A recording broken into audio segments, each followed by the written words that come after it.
E aí, pessoal, sejam bem-vindos e bem-vindas para mais um episódio da EBD Online, da escola que é bíblica de fato, dominical, porque todo domingo ao meio-dia a gente disponibiliza um vídeo novo, um episódio novo de algum livro da Bíblia, depois fica tudo disponível para você acompanhar. E é online, claro, que a gente faz aqui pelo nosso canal e você pode ver a hora que você quiser e quantas vezes você quiser. Só não deve se esquecer do like e se esquecer de compartilhar o nosso conteúdo para os seus grupos, para as suas redes sociais, porque mais pessoas também querem e precisam ter acesso ao conteúdo que gratuitamente a gente tem produzido aqui no canal todos os domingos, de Gênesis até Ezequiel, que é o tema da nossa aula de hoje. Nós temos um vídeo para cada um dos livros da Bíblia, já disponíveis gratuitamente, abertamente aqui no canal. Se você ainda não viu, pode maratonar e assistir todos esses vídeos. E cada domingo nós vamos apresentar uma aula, um vídeo falando sobre os livros do Antigo Testamento, depois, é claro, do Novo Testamento, até a gente concluir toda a Bíblia de Gênesis a Apocalipse. Se você acha essa iniciativa importante, relevante, necessária, você pode nos apoiar. Apoiar assistindo até o final, apoiar deixando sua curtida, compartilhando esse conteúdo para que outras pessoas também conheçam, também participem. E se você quiser e puder, pode nos ajudar, seja com a contribuição no Valeu Demais, seja se tornando um patrocinador do nosso trabalho na plataforma Apoia-se ou se tornando membro aqui do canal também. Bom, hoje, como eu já adiantei, nós vamos falar sobre o livro de Ezequiel. Esse é um livro bastante curioso, mas curioso no melhor sentido do termo. Bastante interessante, porque é um livro grande, são 48 capítulos, são poucos os livros da Bíblia com essa quantidade de capítulos, né? Um dos maiores livros de toda a Bíblia, 48 capítulos, e é o profeta maior mais desconhecido de quem lê a Bíblia, de quem entende um pouco da Bíblia, né? Hoje, cada vez as pessoas leem menos a Bíblia, principalmente pessoas ligadas à igreja. Cada vez a igreja substitui a Bíblia para pregações de autoajuda, cada vez mais as igrejas substituem a escola bíblica dominical para outros tipos de temáticas nesse espaço que deveria ser para estudar a Bíblia. E as pessoas também têm cada vez menos lido a Bíblia, menos conhecido a Bíblia, e é estranho que tem muitas pessoas que se dizem defensoras da Bíblia, que nunca leram a Bíblia, que desconhecem a maior parte dos textos da Bíblia. E o livro de Ezequiel, que é um livro riquíssimo, é um livro belíssimo, não apenas do ponto de vista da história do que ele conta, dos ensinamentos que ele traz, mas um detalhe interessantíssimo que se destaca em Ezequiel, das experiências místicas, das experiências com a espiritualidade que Ezequiel experimenta ao longo da sua vida, registrado nesse texto tão importante. E tudo isso pode trazer muitos ensinamentos, reflexões, inspirações, correções também para a nossa vida, e as pessoas têm deixado de lado, né?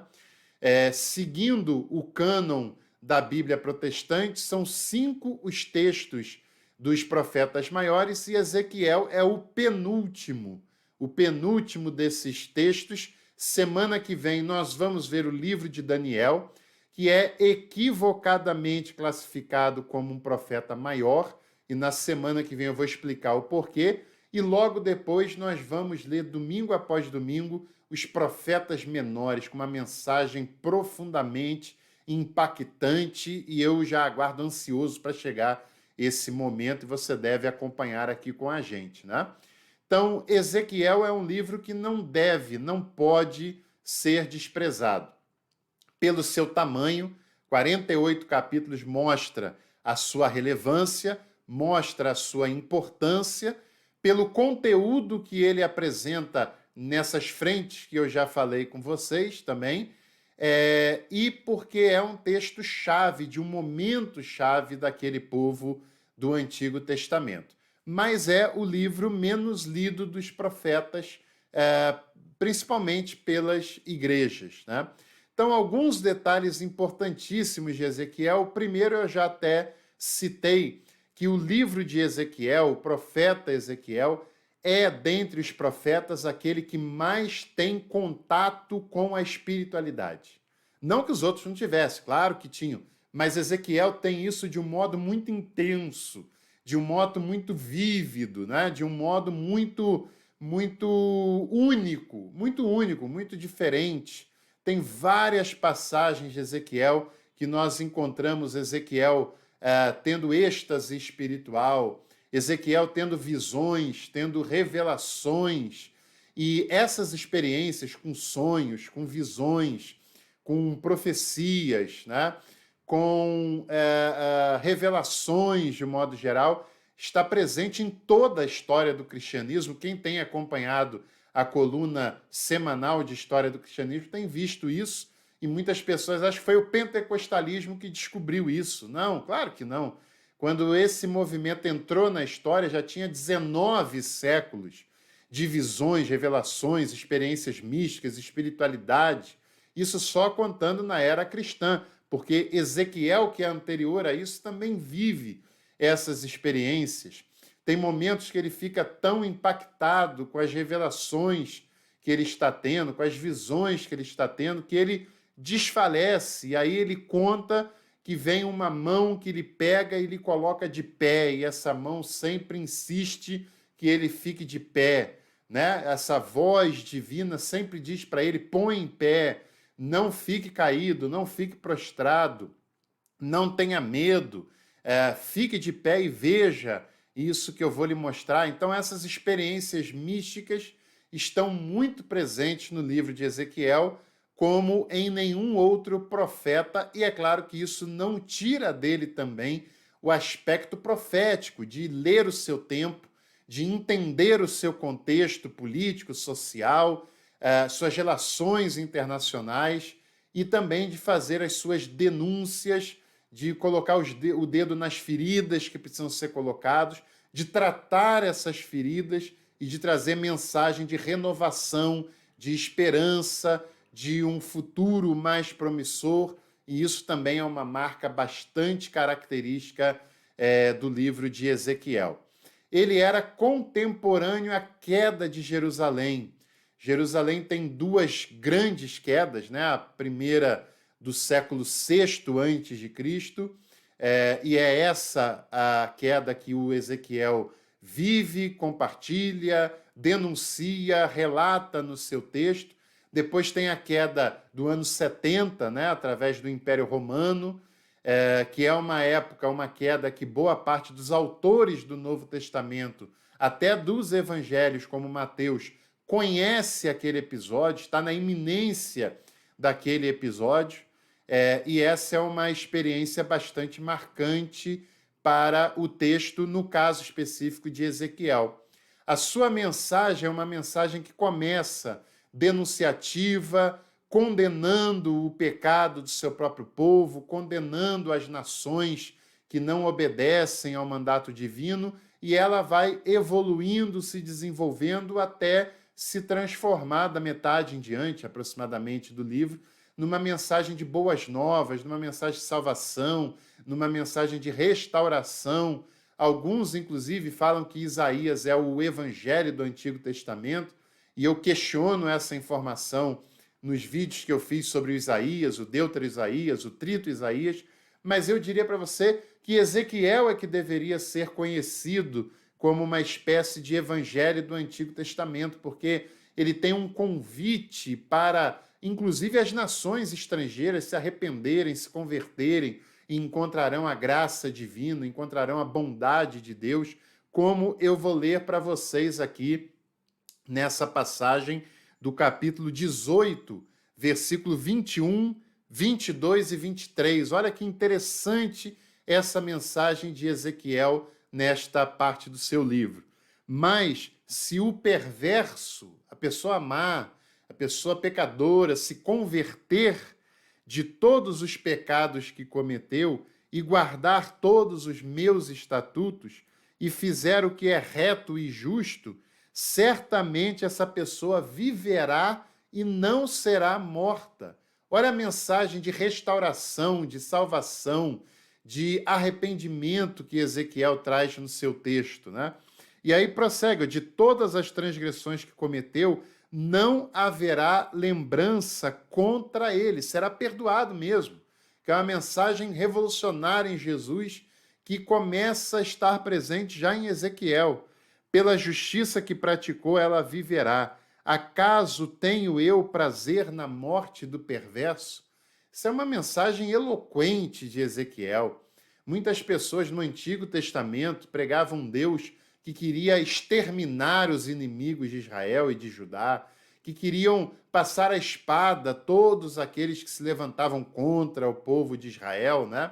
Até no Novo Testamento tem manifestações desse tipo de mentalidade. Hoje tem muita gente que prega a oração imprecatória, a oração contrária, que é um absurdo, que é uma blasfêmia, que é um pecado contra a mensagem de Jesus.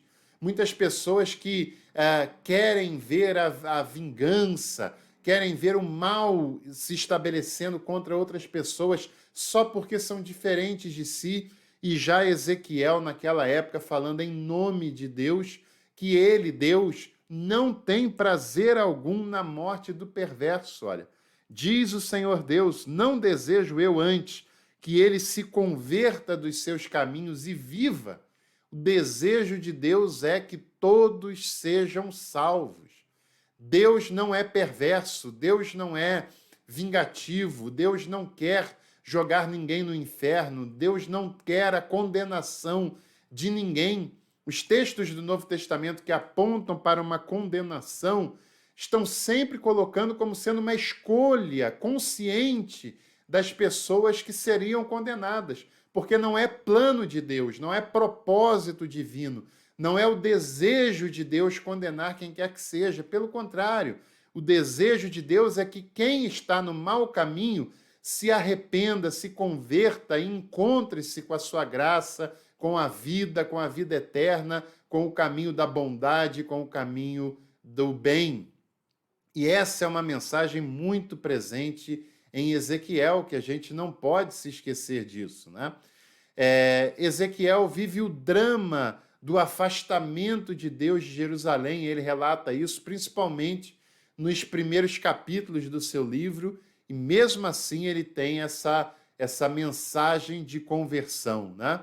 Como também ele faz a denúncia usando os símbolos das duas meretrizes em relação a Israel, a Judá, de pessoas que se afastaram de Deus, pecaram contra Deus e precisam voltar a ter esse encontro com o divino, né? A estrutura de Ezequiel é uma estrutura bastante simples e lógica. A vocação do profeta está do capítulo 1 até o capítulo 3, versículo 21. Depois ele faz um julgamento sobre Jerusalém, do capítulo 3, versículo 22, até o capítulo 24, falando sobre essa temática denunciativa. Depois ele fala do castigo das nações e a denúncia feita, por exemplo, contra Tiro, contra o Egito, contra Sodoma, do capítulo 25 até o 32, e alguns ainda interpretam o capítulo 28, a denúncia contra Tiro, como sendo uma fala contra o diabo. Não tem nada a ver essa concepção de diabo, um ser demoníaco, um ser do mal, a personificação do mal, não está presente ainda naquela cultura, né? Não está presente na mensagem original do texto bíblico. É uma denúncia contra a nação de Tiro, como tem contra Egito, contra Sodoma. E do capítulo 33 em diante, ele fala sobre a restauração do povo e a mensagem de conversão que deve ser pregada a esse povo. E até para a gente caminhar para o encerramento dessa nossa apresentação e reflexão, um dos capítulos mais conhecidos do texto de Ezequiel é o capítulo 37, quando ele fala da visão do vale de ossos secos. Claro, não preciso nem lembrar, mas nunca é demais falar também o óbvio. Não acontece isso literalmente, viu? Não acontece de fato ossos saindo das covas, sendo restaurados, virando gente, voltando à vida, pegando espada, mas ele tem uma visão, ele vê misticamente isso acontecendo. Essa visão é um símbolo, é um ensinamento de que a nação de Israel, ao se voltar para Deus, ao se arrepender dos seus maus caminhos, ao se arrepender do seu caminho de morte, ela será restaurada pela graça e pela ação de Deus em seu favor. E aí o capítulo 37 fala: veio a minha mão do Senhor, ele me levantou pelo Espírito do Senhor e me deixou no meio de um vale que estava cheio de ossos e me fez andar ao redor deles. Eram muito numerosos na superfície do vale e estavam sequíssimos. Então me perguntou: filho do homem, acaso poderão reviver estes ossos? E eu respondi: Senhor, tu o sabes. E aí o texto continua nessa visão e nessa mensagem de restauração tão importante para aquele povo que é relatado por Ezequiel no capítulo 37 do seu livro. Então, vale muito a pena você fazer a leitura na íntegra desse texto de Ezequiel, conhecer melhor a sua mensagem, as suas passagens e refletir sobre essa realidade. E como eu falei, na semana que vem vamos falar sobre o último dos profetas maiores, o livro de Daniel, te espero por aqui, e depois começar os profetas menores. Se você gostou desse vídeo, deixe seu like, a sua curtida, inscreva-se aqui no canal e compartilhe esses conteúdos também. Um abraço, boa semana e a gente se vê por aqui diariamente. Até lá!